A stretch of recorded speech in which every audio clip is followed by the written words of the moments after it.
Hello, hello, hello. Sorry about the delay, people. We have been held up because of some technical issues, and we've just got it sorted now. So, just everyone's in the house.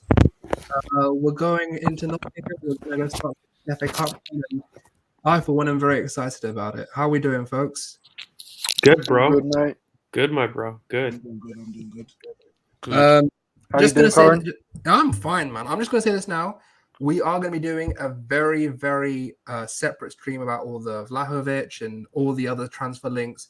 So I get it's exciting. I get we're acting like a big club. I know it's everyone's going crazy and it's going a bit big. But today we're going to do a quick, short, snappy Nottingham Forest preview.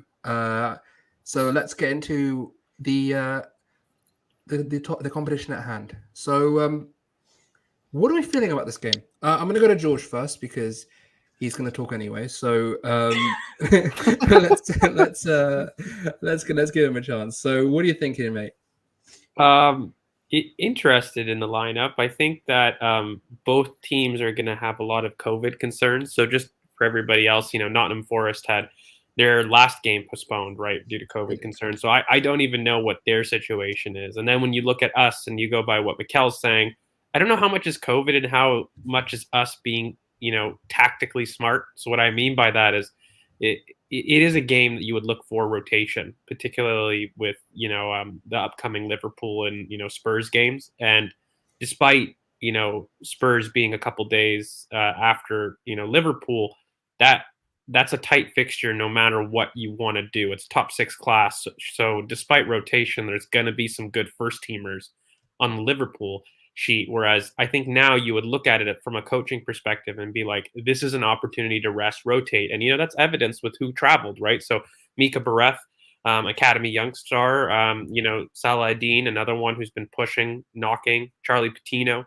Amari Hutchinson. Like we've definitely got a lot of youngsters that have traveled. So it's definitely a game that we're going to look for rotation. But Nottingham Forest aren't some joke team. They aren't like, some of the other teams that other people have had to face, right? Like they're ninth in the championship, very much in the hunt, for promotion. They've got a very important game themselves coming up on the 15th against Millwall. So it's a tricky game, with Christina's, block. But it's a tricky game for both teams to kind of sort, in my opinion. They play kind of a decent matchup for us. I would say that. So from a Nottingham Forest perspective, they're probably not very happy that they're having to face us. But I do think that it's a game that we'll probably do well in, but I'd see very serious rotations. I actually see Charlie Patino starting as opposed to Wimbledon, which for me were a lot more physical and a lot taller. So I think like this is okay to do, but it's a little bit more about necessity as opposed to like want. I don't think I would have wanted him starting, but I think we're going to see it. We're going to see him with Lukunga because when we look at it, Xhaka hasn't been in training. And again, I doubt that that's injury. That's more enforced from a managerial perspective. But regardless, he's not really in the squad, right? So I'm assuming it's basically just Lukunga. That's a senior midfielder right now because Partey, Mohamed Elneny are out. Ainsley obviously went to Roma, finalized. So it's just really Lukunga. That's at the back there. Yeah, I mean the squad is looking quite bereft right now. So what are we thinking at CK about the lineup and what we're going to do with the starting lineup? Well, for Nottingham Forest, they have like a couple injuries. Like these youngsters that they constantly play left wing have been injured since the end of December. So they have less options than they would like. Along with the COVID, they have 4 injuries, but I feel like they'll play a strong side.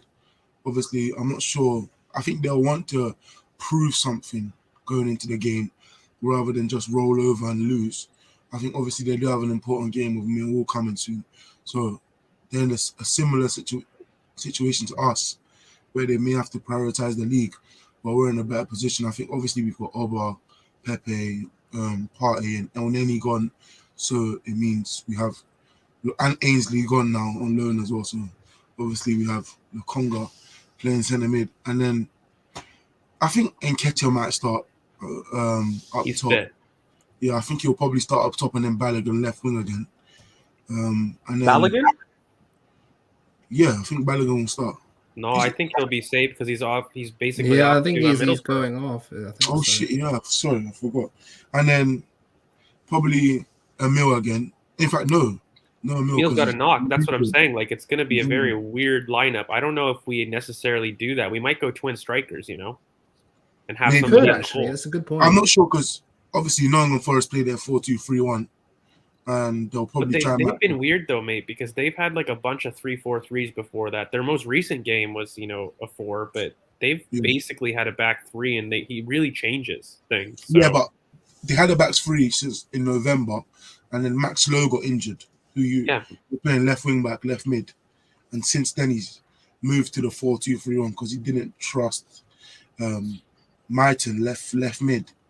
He preferred him left wing, so he switched to a 4-2-3-1. So yeah, they used to have Osei Tutu too, so who was he's like another injured till Arsenal February. connection. He's injured till February as well. So they've got a couple players who are important to their normal system that are just out. So they're in a similar situation to us, to a smaller extent, obviously, but they're in a similar situation where we don't know what system they'll play. But I think Cook, will start. Obviously, they signed him new. I think Graben will probably start as well, who's the top goal scorer with 10 goals. So I'm sure. I think they'll do a 4-2-3-1 more so than a 3-4-3. Do we think they'll cook, or is it just going to be a quite an easy walkthrough?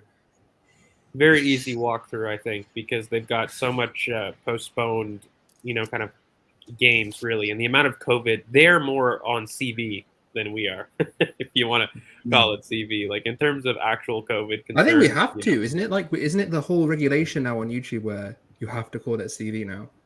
Otherwise, it's sort of apparently that's what all the content creators. I'm going to call it COVID because it's already freaking abbreviated. So let's. I think you get demonetized, but we don't have to worry about that. I mean, it's just crazy. I don't know. So I'm going to call it COVID. COVID's got it, rife with, Nottingham Forest. So I think call it a vid. I don't know, man. But I do think that we rest. I do think that we rest a lot of people. And I have a feeling that we go twin strikers up top, like a lot more that we do. Kind of like an Odegaard in the hole. Like we do that just to fit people because I wouldn't play Martinelli, for example. And for me to fit that, we have strikers. We just don't necessarily have the wingers right now. With Emil kind of out too with a knock, right? Like he would have definitely wanted to play and have a start. So I probably do Odegaard, Laka, and Nketiah as my front 3. Interesting. So what do we? I'm just gonna go through everyone, and I'm just gonna ask for a starting lineup. I think we'll go with Z first, and then go round so to end up with Willow. So Z, what do you think your starting lineup for this is? Yeah, look, I'm as confused as everybody else because I don't know what the COVID situation is like, and I don't know who's going to be available for the Arsenal team. Obviously, I feel like Leno will probably start, and Tavares, Rob Holding, and Chambers at the back with Cedric, and then I think we probably have like a Charlie Patino, Lokonga midfield pivot with. I don't know. I have a feeling Salah would probably start as well. Salah and Nketiah, and I don't know, probably one of Saka or Odegaard. I don't know. Someone will start from this first team, but I don't know, I feel like it would probably be a very young team just overall. What do you think? Is Pablo Maria? I don't think so. I think he's back. No, he's not back. I thought, right? I don't know. Even if he's back, I just don't feel like. I think he is back. Yeah. I don't know. Yeah. I don't know if Arteta favors him at all anymore. If it makes That's sense. a different story. But I think he's out, or not out, but he's back because he had COVID. But I think he's fit. If that's the question. Nice. But I just feel like we're gonna have like 2 youngsters in the team, like probably a Patino and someone, a Birif or a Salah. It's just one of them.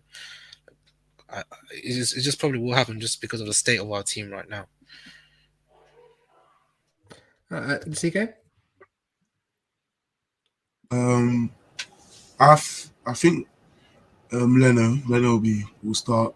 and then Tavares, and then Holding, and I'm not sure Mari, and then is Chambers back? Like is Chambers Chambers is back, yeah. back from COVID? Okay, Chambers, or he'll play Holding, Chambers, and then Cedric, and then Cedric's playing. We know that. Unfortunately, so then the bastard. in midfield he'll play Lokonga, maybe Patino, and then Salah Adine in the 10. Unless he plays Erdegaard in the 10 and risks it with Amel being out. And then I'm really not sure who we play on the wings because Pepe is not here. Nketiah and Beereth for me. I think personally, I'm gonna do mine as well, but I think it might be Salah in the hole, Amari on the right, and then maybe. But didn't these players play like yesterday? Amari and Amari Yeah, had 45 minutes. Yeah. Salah Dean and Patino didn't play, which suggests to me that they went to training instead. Actually, no, you're right. Amari did play 45. You're right. Shit, I forgot about that. and that's why I don't think he goes. I don't think he can make that. And I think we put Saka. Is it my turn? I don't want to cut. Let him finish. Let him finish. I'm sorry, I interrupted. Yeah. Yeah. Sorry, I interrupted you. Yeah, if Pepe is not here and then guys like Emil is just 100% out, then he might play. I think he'll play Salah in 10. We really are limited. I never really thought this limited of options, but we really are. And then the youth players have to play then. Beereth, maybe striker, Eddie on the left, because Balogun's gone, so that means Eddie has to play on the left. And then Beereth or Laka up top, and then Saka or Amari right wing. So I'll go Eddie on the left, Beereth. No, Eddie on the left, Laka up top, and Saka right wing. I think he'll do. Yeah, I'll go like that. I'm curious to see where me and George are gonna differ. So I'm gonna go first, and then I'm gonna let George go because I'm curious. I'm very, very curious about this. So I'm going Leno, Mari and Holding, and then I'm gonna go Tavares and Chambers. I'm going Patino and Lokonga as well. I'm going Salah in the hole, Eddie and Nketiah on the left. I'm gonna go Saka on the right and Laka up top. What do you think? Similar. I think there's only two youngsters that are eligible to start, and that's really Salah Adine and Charlie Patino, and that's only because they didn't train. The other lads, and look, Amari, he's just not physically there, and I wouldn't want him to be. I think the plan or the hope is that Saka can get us a couple goals ahead, and then we sub him on for a debut, right? I think like that's the hope, but I also don't think that we do more than two youngsters because Mikel doesn't like to do that. So I'm going to be a little bit different to Curran. I think we go Leno at the back. I think we do Tavares at left back, Mari, as well as Rob Holding. Cedric, I think, starts at right back. I think we go Charlie Patino. I do think he starts. I do think we go Lokonga. But I think we do Eddie Nketiah, Laka, Odegaard, Saka. And I think that Salah Adine and Amari are off the bench, Odegaard and Saka. Yeah, that could work. That sounds feasible. Differences. I don't think that we do more than one youngster. I've not really seen, despite the situation, Mikel be able to do that. And I think he'll want essentially Laka, Odegaard, and Saka to be subbed for Beereth, Salah Adine, and Amari Hutchinson at different points in the second half. I think that's the plan. But the only youngster for me that starts is Charlie Patino. Yeah, makes sense. Willow, any thoughts? Also, and I think we go 4-3-3. That's literally what I was about to say. I think we go 4-3-3. Which I think my lineup implied, but just to I know I saw it, but like I'm just thinking that doesn't sound like you at all. So I was a bit confused. But sorry, Willow, continue, man. Yeah, I think we go 4-3-3. I think it's like Sunderland. I think Leno in goal. I think Cedric. I think we go a bit more I think Ben White starts. I think White starts with Holding. I think they're the back line. I don't think you trust Mari. I don't think Mari's going to be coming back into the team. I think we'll be seeing Mari go out on loan or sold quite soon. I don't think Tavares also starts. And then I think the midfield is the Conga, Patino, and Erdegaard. I'm going to go them as a little three. Then Nketiah on the left, Laka leading the line. I can't make my mind up on the right. I don't know if I'll feel like Mikel maybe will like kind of shoehorn kind of Salah. When Mikel has the opportunity to use Saka like a bar of soap, he does. That's what I've learned. Yeah, so it might be Saka on the right, or he might even just shoehorn and be like Saladin. You can go in there and just have a little free roam, kind of just do your thing, just like kind of get in there. I don't know. So I mean, this is interesting. This is interesting. So if it is true, and I do trust you, but I think Patino was starting regardless. I don't even think he was ever a debate. I'll be real with all you guys. Like, he's already got his debut. I don't think Mikel has ever given a youngster his debut off the block. He always brings somebody off the bench for a debut. So I'm talking Adine, Berith, Amari Hutchinson. Patino already had his debut. Yeah. So he's already got that trust, in my opinion. I don't think he gives somebody a start in his first debut. I never seen him do that. So that's why I think Patino's the only one that's really got a shout of coming in. So what I want to do is because I myself haven't been watching Forest that much. The only team I really have been watching is I've watched a little bit of Blackpool this year. I've watched a bit of Millwall this year. I've tried to keep up a little bit with our loans, but I haven't watched much Nottingham Forest. So I think CK, you've watched a bit of them, haven't you? And same with George, or I haven't watched them specifically. No. Z, were there anyone? No, I've got no clue about them. I watched Luke. I haven't watched them too much, but I know they're like an on and off team, so they never get these consistent runs of like four, or they've had one time where they go 4 wins, but generally they lose and then they draw, and they've lost their last 2 games, so they're not on just good looking form. at their results, mate. Like, you can see that, like, and you can see also in the formations, like, it's definitely a manager that doesn't know his best team, that has been hit by injuries for sure, but trying to backtrack and reform a way to really get a challenge, because he is within that kind of mid-table group in the championship that are all fighting between 39 and like 33 points. There's a group of them that's about 5 or 6 teams. And because of COVID, like, it's the same thing that happened in the Premier, like the games. Yeah, there's a lot of games in hand to be played, so that's why I'm not sure how important he takes this, because his game. They have a big one against Millwall, mate, because Millwall have games in hand, and people in that pack have more games in hand than Nottingham Forest. They actually have played most of their games. Millwall's one of them. Millwall has a game in hand on them as well as a game in hand on the team above. So that's why I'm saying, like, I'm not sure how important he takes this when that game in hand for him is more important than the issue that I've got, mate, and with this though, is I don't think Nottingham Forest have enough to believe that they're going to really fight for promotion. And at the same token, the FA Cup is a trophy that all of these teams value regardless. The issue I've got is I think that they're close enough to a promotion spot that it's going to give them some second thoughts, especially because it's January. That's the only issue. If this was a much later FA Cup game, I think that they would have played their strongest team possible in the FA Cup. But the fact that it's January and they really are, they're on 36 points, right?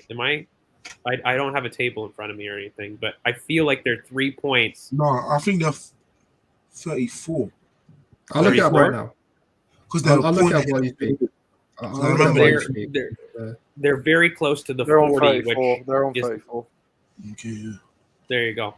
So they're close. They're close enough that they're going to feel like they can bring it back. So recently they brought in Keenan Davis and Steve Cook. Davis is a striker from Villa, I think. Yeah, Villa, and then Steve Cook. So I think they brought in more options, because obviously they need more options with the injuries they keep getting.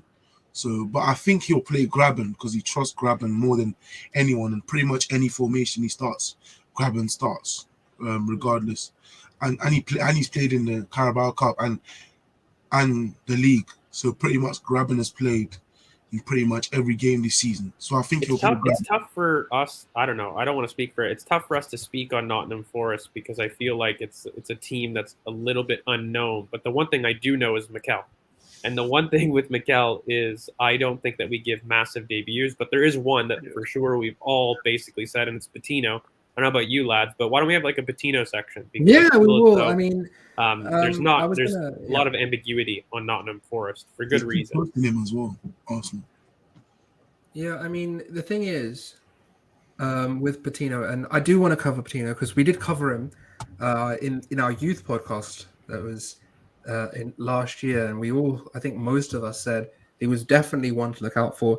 For me personally, he's a DLP. He's a deep line playmaker. He's very good on the ball. He's someone that does have a silky touch and does know how to progress the ball quite well. He's not physically that ready, I would say, for a Premier League game, but he has a lot of promise. Mikel has commented saying that we want to keep him in house. People outside, I want to know if the panel agrees, have kind of said we're trying to make him like do the same sort of progression with Charlie Patino that Man City did with Phil Foden. Obviously, not the same level of talent, but the progression and the route into the first team has they're trying to keep it in house basically instead of going on the traditional youth football to loan to starting to our bench role and eventually bursting into the first team or if needed being sold. So I'm going to start with George because I can see him biting his lip trying to get a word in because I know how much he loves the youth. So Charlie Patino, what do you think, mate?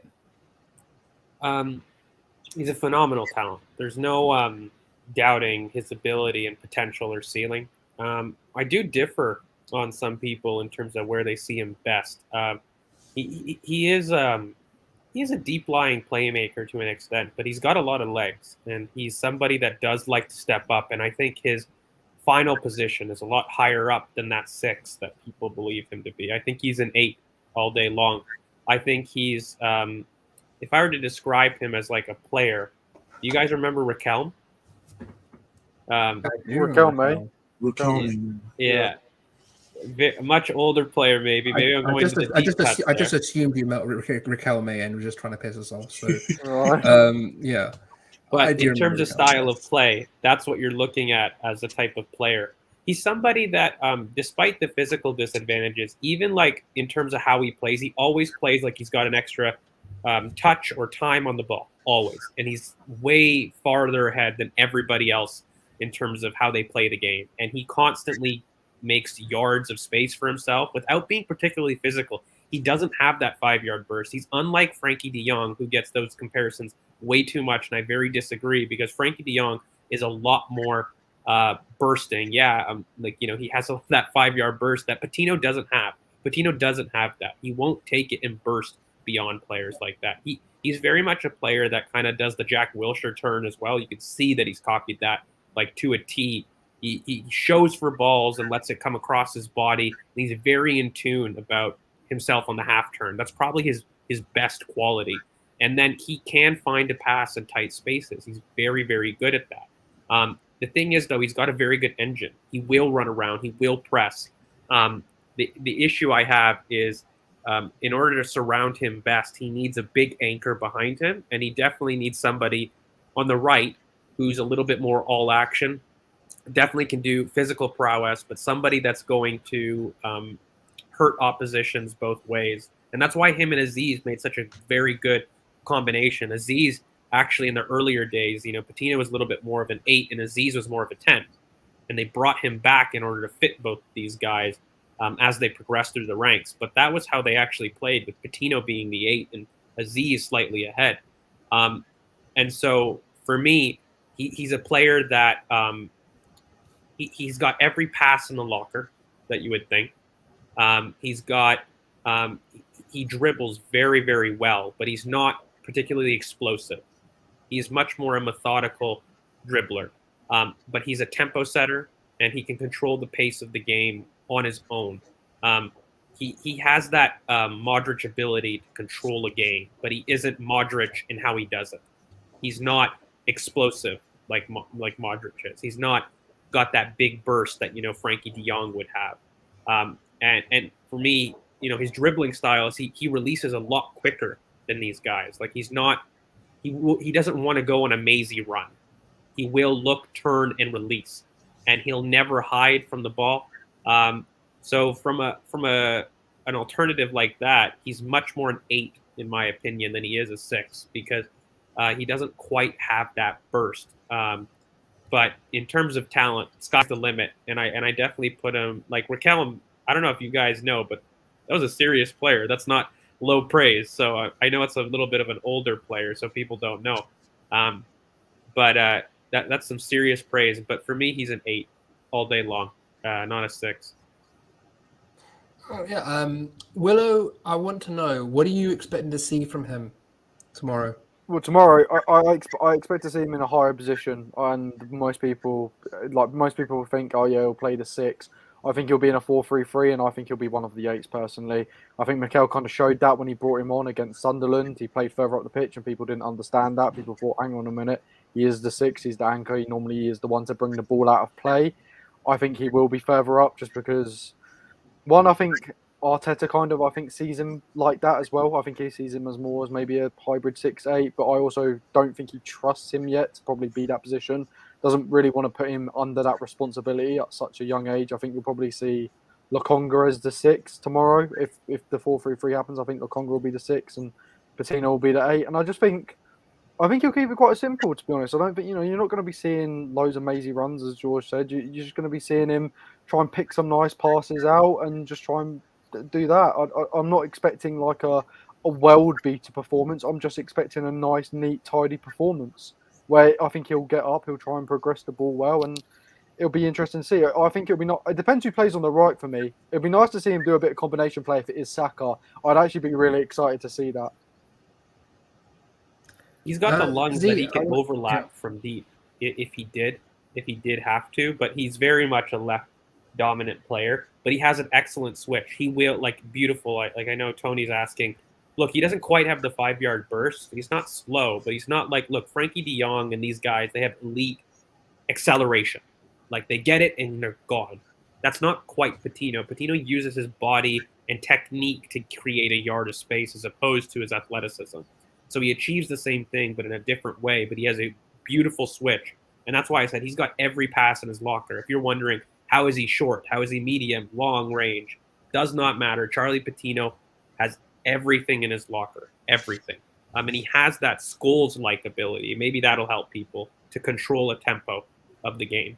But for me, you have to play him higher up the pitch because his intelligence and what he can do for teams, it'll be very scary in that left half space. I don't think he does his best work defensively. And as a 6, you need to, especially a lone 6. So, but his best, his superstar quality is that turn, that almost no control turn, I call it, where it's not The quite. Wilshere turn.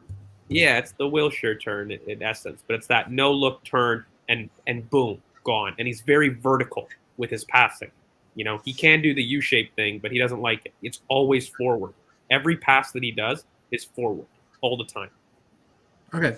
Z, I want to know, do you have any concerns about him tomorrow? Or... Yeah, I do, and that's primarily because I've watched him live actually in the flesh, and one of the main things that I was worrying about him was basically his physical presence, and he was most of the time he was getting bullied off the ball a lot of the time, and that's something that I kind of worry how the Nottingham Forest players will look towards him. They'll probably see him, oh, he's this small, weak 17, 18-year-old kid, and they'll probably will try and intimidate and bully him. And I feel like this is where we might need to actually protect him as players. The surrounding players, such as Lokonga, I don't know, whoever else plays in midfield like Odegaard, and the defenders, they probably will need to make sure that he's as protected as much as possible, because he is still growing physically. He has a personal coach where he works on his physicality, because he hasn't grown in line with his other age group. And I feel like this is where we need to actually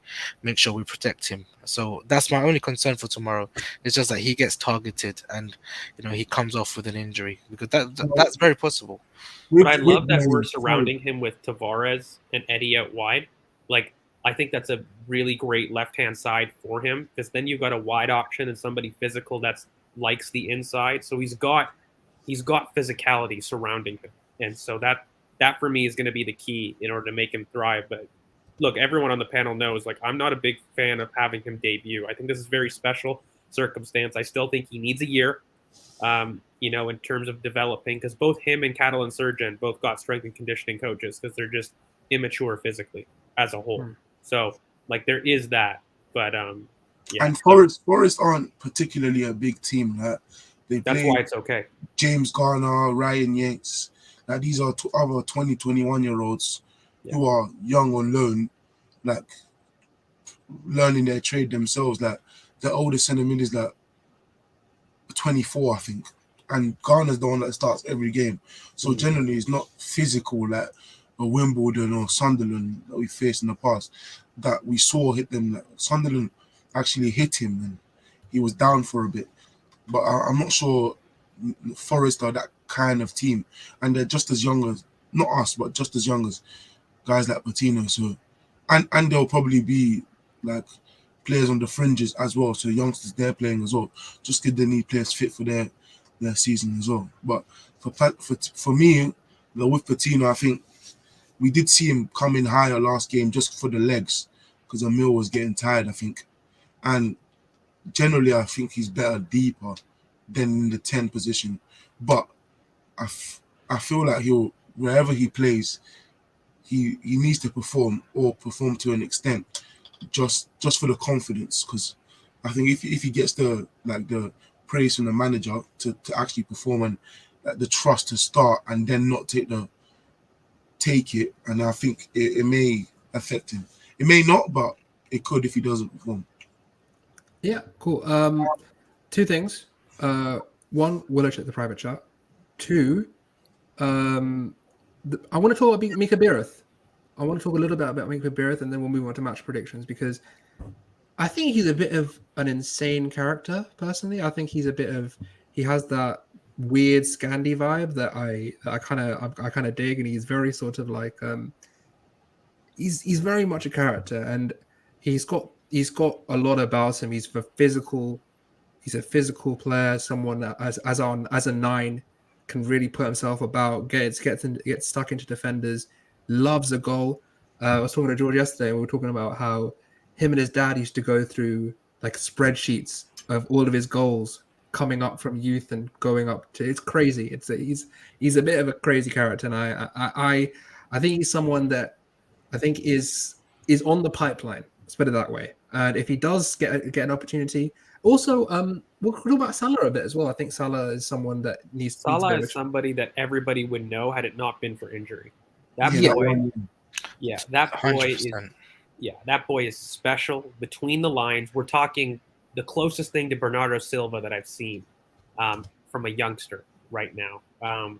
That's the kind of style of play that you're looking at. That one of the tight space interior. He has an elite 5-yard burst. If you're looking for that kind of bingo in the comments, that, and he's got an engine on him. But technically, he's just immaculate. Another one that's really quite short, in stature. So people would think you can dominate him, but he's just so elite technically that you're never worried about that. I see him much more as like a Bernardo Silva because I like him in tight spaces a lot more. But it's reminiscent for me not to say Santi. You see that both ways. He's a dribbler, like very, very good control. But between the lines, he's so incisive. Like that boy receives, turns, and then fires people. He releases them. There's nothing to hamper about that. And I think Mika Biereth, just really quickly, he's a 6'2", very much like others where you would think he's a frame and he's linker, but he's not. He's a mover. He's an outlet. He runs the channels, and I compare him to like Eduardo. If that's actually really good. Actually. That's not bad to actually do it, but that is the profile that I really compare him to, despite his size. And I think that's exciting for many people because when you've got a frame like that, and he doesn't know how to use it, that's easy to teach. And so if you combine that with his like Eduardo-like poaching abilities, it's a very scary. It's kind of improved with Betsy because at least now he links up with Balogun a lot more than he did when like his very first game. And in Fulham, he was just like this powerhouse of stupid ball striking. Yo, it is 5 subs, yeah. That's this powerhouse with like very good ball striking, and we've seen the ball striking this season. Like obviously he doesn't take the pens because Balogun does, but in general, like he drifts wide a lot, and I just think he's very versatile and commanding. Because even when there's times where I always say this, but versus Chelsea, we got a red card and then he scored a hat trick after that. Like he's not phased by a lot. It's ironic. The Dewson comparisons are going to be mad. He's just right-footed. Yeah, Mad. I think Vlahovic is probably better from a dead ball, but I haven't seen Bureau from. He's got better ball striking. Dewson's got way better ball striking than Mika Bureau. But they're strong in the same areas and they're weak in the same areas. Yeah, and one's a bit older, but it just goes to show the talent we have. Because Bureau, all these guys, even Mola was getting shots last season as the big 6'2", 6'3" striker we needed. He went out on loan, so we've got all these strikers, and even Keon scored today on 18s versus Spurs. They beat them 3-2. Forcing Amari. Well, you know what I'm going to do? I'm going to do. I know Z loves Salah a lot, so I'll let him take Salah. And then Willow, I'm going to get your thoughts on Amari. So Z, go for it, mate. Salah. Man, now to be fair, look, I'll be so excited if I do see him in the team, and I think he reminds me of Nasri. You know, the way Nasri used to dribble from in to out, and just the way he used to like control the ball it's so similar. And for me, you know the way Arteta kind of like likes to describe certain players in teams, like for example Emil Smith Rowe and Martinelli. He says those players are the kind of players that gets fans excited, and Salah is from the same ilk. He will come on. He will, if he came on to the Emirates and you saw him do a few skills, he will get the fans excited, and that's the kind of player we need, and that's the kind of player he very much is. I know he's a bit small in size as well. I don't know how tall he is, 5'6" or 5'7", but one of the He's main. your height. He's my height, 5'6" or 5'7". I don't know, but one of the main things is I don't think he's actually afraid like of physical challenges. He's very good in duels, and like he can very much actually can play for me.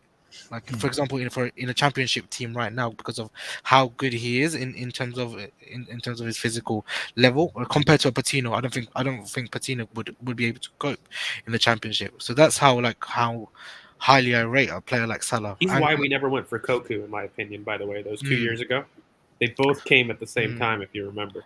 Bro, and look, I say it's a massive credit to Yusuf Sajjad. You know, I made a thread on him on Twitter yesterday, and he's one of the scouts that we took from Chelsea last season, and he's brought in Idaho, Omar Rekik, Mikabirov, Nikola Mola, and Salah, and all these players that he's brought in have huge potential, and it's just a credit to him. Honestly, I feel like he was youth director at Chelsea too before he was. He wasn't just an analyst; he was the head analyst. Yeah, and he brought in some of their best talents, like in Harvey Vale as well. So it's crazy. It's crazy. I'm not huge props to him. Salah is highly rated in Holland. He was highly rated in Holland before he came to Arsenal, but obviously that 1 year injury, George said, killed him or killed his rep. It's his rep. He's totally fine, and he's actually recovered immensely, like he never had one. Like his playing wise is totally fine, but yeah, his rep. He would have been talked about to the same degree that Balogun and your Ketos, your Aziz, your Patinos. He would have been talked about in the same way if he wasn't injured. Talking of rep, let's go to Amari Hutchinson for Willow. Oh, Amari. I must admit, I love Amari. So I know, that's why I went for you. That left foot of his is gorgeous. It is a beautiful left foot. The drop of the shoulder. I tell you what, he reminds me of on a lot of like youth project. Not obviously nowhere near as good, but you know how I talk about Saka on. Okay, you let him cut in. He's got a great left foot, and he'll curl one in. But if you let him down the line, best believe that boy is finding a cutback for someone to put in the back of the net. He's another very unstoppable player. I find in Amari Hutchinson. The drop of the shoulder, like he's got a good turn on him. Great burst of pace, good skills. He's just a quality player. It's just, as George said earlier in the pod, physically underdeveloped at the moment, a bit lightweight, still needs time. So I think again, you're going to be waiting another year for Amari Hutchinson. I wouldn't mind seeing a loan for Amari Hutchinson. I must admit, I don't know where. I'd probably send him. I probably wouldn't send him into the lower leagues of England because I think he'd get fucked up. I'm not going to lie. I'd probably send him off to Dutch league. yeah, Dutch league, yeah, Eredivisie. I'd say yeah, Eredivisie for a year. I think he would feast in the Eredivisie. I must admit, you give him a year in Eredivisie to fully develop, play on that right hand side, play wherever you want. I think he'd do perfect. And I tell you what, if he does go to the Eredivisie, best believe I'm gonna be watching whoever's playing. All right, cool. I want to do predictions. I want to do some predictions. So I'll start. I think I'm going to go with the standard 3-1. I think maybe I'm not too comfortable with that back line. I think maybe they do get one. If it's Holding and Mari, Cedric, like you know what I mean. It's just it's a bit of the banter era defense. So I do think they can get one. But I do think we win. I think we win quite comfortably. And I think 3-1 is a fair result. I think maybe we can go crazy like a Southampton and go 4-5 or whatever. But respect to Notts. They might grab in a goal. So let's see how they do. Oh man, So because they go on. bro, I'm going 3-0, man. I think it's gonna be a whitewash to us. I feel like we're gonna probably start strong, finish the game early on, and just bring on the other youth players and just ease the game really, and just prepare for Liverpool. CK? 3-1. My guy. I'm not your guy. Maybe a 2-1 Forest, but I wouldn't do that. I'll just go 3-1 honestly. I won't do 2-1 Forest. That's not me. All right, go on. George? No, I think it's a clear game. 4-0. I think Eddie Nketiah gets man of the match. I think that we get a lot of youth debuts, and that's because we're basically 2 or 3-0 up by halftime. And I do think that Bereth gets a goal. I've just got this feeling that he's somebody that's going to come on and he's going to grab a goal. I think it's going to be a big one. Also, I do respect Nottingham Forest, but at the same token, they've got a huge COVID scare. I've not heard many people on the timeline talk about this. Like, they are worse with COVID than they are with us. Like, I mean, they have did a get the big last game game coming up. suspended. Sorry? They did get the last game suspended. So I know, yeah, that's what we had said earlier in the pod. And so I'm like, I don't know if people quite realize with the big game coming up midweek as well, they're going to be looking at this where it's like, okay, Arsenal are coming. So from a FA Cup perspective, they're going to be like, we love this, but same token, they can't play their best team because of who they have coming up midweek. So for me, big 4-0. And despite the defense, we do have quality. Against the second string Nottingham Forest. If it was the first string, everyone fit, very different story. But it's second string Arsenal versus second string Nottingham Forest, and that gap is a lot bigger than many people think. Not today, much. I'll tell you what's funny before Willow goes. What this whole prediction thing has got done is when we are winning, things have changed. The way I watch games live has changed. Like if it's like Jordan predicted like a 3-0 and we're like 2-0 up, I'm just either they score like one or just hold it out. You're not Hold wrong, it man. out. Like I'm sure George is still seething from the time I nicked his prediction. But It's harder for me in the stadium, though. I'm happy We had I'm a not. penalty shout. I'm not over that. We had a penalty shout that wasn't given. And that's some bullshit. VAR has determined that you have no case to stand on. So Evidently. no. So Willow, sorry, go for it, mate. 4-1 to the arse. Jack Cole back, best believe. 64th minute, he's getting himself sent off. I'll tell you now. He's a little hothead. If you remember him from Sunderland, this little ginger guy, he's a little hothead. Best believe he's getting himself sent off. I'll tell you that now. Wow. So He's off. Just to sum up, we all think it's going to be a win. Willow thinks Jack Colback's going back to the dressing room. And Tavares scores as well. Tavares, Nuno gets on the score sheet. So we're looking forward to it. I think it'll be a good game. I'm looking forward to seeing some of these youth players because even though it is sort of like, there's a difference between PL2 and like a game, like a senior game, and I'm looking forward to see who starts, who doesn't start, who comes off the bench. Does Patino get a goal? Does Abireth get a goal? And as we can see, George is starting to get tired behind his small pillow. In fact, can I change? As always. Of course you can, because that's your thing. Oh my god. Did someone go 4-0? Yeah, George did. Okay, You won't do it because I did that. did anyone go 4-1? I did. No, yeah, just Willow did. I did. Yeah, get your own scoreline, CK. God. Yeah, we Go are. five. 5-0. Go 5-0. Go 5-0. I'll You go won't. 5-0. 5-0. There you go. I don't even believe. I can't go 5-0. I just don't believe it. I don't believe it. 5-1. Go 5-1. Yeah, that works out. They can grab in a goal. Come on. Shut up. I'll stick with 3-1. I'll stick with 3-1. I can't- That's what I said though. I already said that though. Okay, cool. Yeah, we will be agreeing on a forfeit. Don't worry. That we've had plenty of discussions. Plenty of things have been denied because George wants to keep his job. But let's. Well, we've got a lot of things planned. I think we're also. I'm yet to discuss this with the guys, but I'm going to say this. I think we need to do a reward for the winner as well, because there's going to be it's going to be highly The amount of contested. bragging that's just going to come is For what? reward enough. All the predictions. I'm Yeah. coming for you. I I'm missed coming for you. games. I need extra games, bro. Oh, that's No, not. It's not the vid, okay? You're in isolation, Willow. Yeah, you got exactly. COVID. Yeah. You lost those Yeah. games, forfeit. Wow. Wow. What Liverpool should have done. Yeah, Anyways. bullshit. Let me play my youth team, man. Come on. All right. Well, this has been fun, guys. I'll just want to say thank you again for 900. I know we said it before, but it's very nice.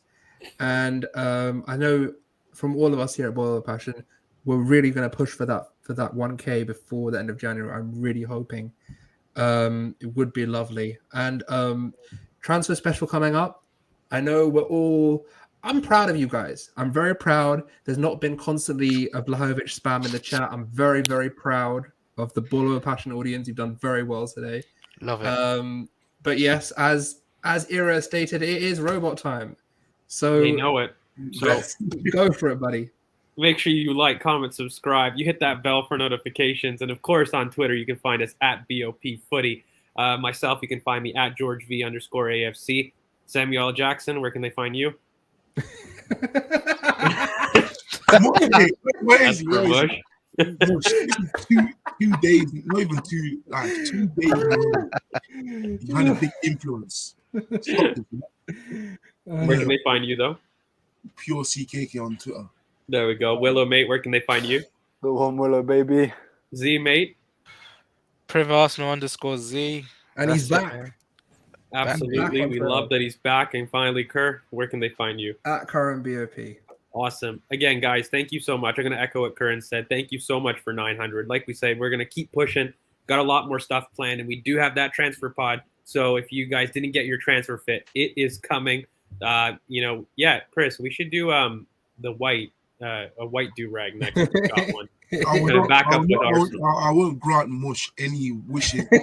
Nothing. You Yeah. won't get nothing from me. We all know you love a DLP. Anyways, lads, so thank you so much. We'll see you guys hopefully after Arsenal 4, Nottingham Forest 0. Hopefully it's a free one. Hopefully it's a 3-1, yeah. Anyways, piss off Mush.